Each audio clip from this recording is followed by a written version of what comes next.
Évangile selon Jean, chapitre 1, passage 5, l'agneau de Dieu.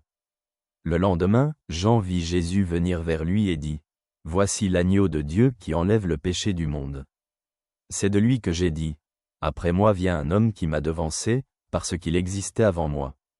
Je ne le connaissais pas encore, mais c'est pour qu'il soit manifesté à Israël que je suis venu baptiser dans l'eau. » Jean rendit ce témoignage, « J'ai vu l'Esprit descendre du ciel comme une colombe et demeurer sur lui.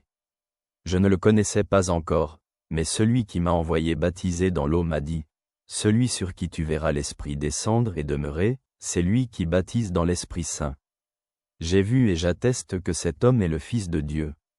Réfléchissons à ce que ces mots signifient pour nous aujourd'hui. Dans cet extrait de l'Évangile selon Jean, nous voyons Jean-Baptiste reconnaître Jésus comme l'agneau de Dieu qui enlève le péché du monde. C'est l'un des témoignages les plus importants de Jean, indiquant le rôle messianique de Jésus et sa mission de sauver l'humanité.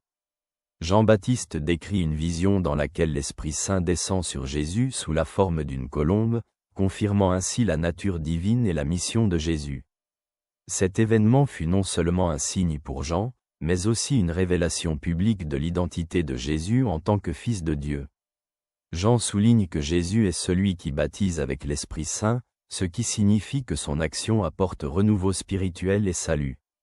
Dans le contexte historique et culturel, l'expression « agneau de Dieu » renvoie au sacrifice de l'Ancien Testament offert pour les péchés, en particulier à la Pâque, où un agneau était sacrifié pour sauver le peuple israélien.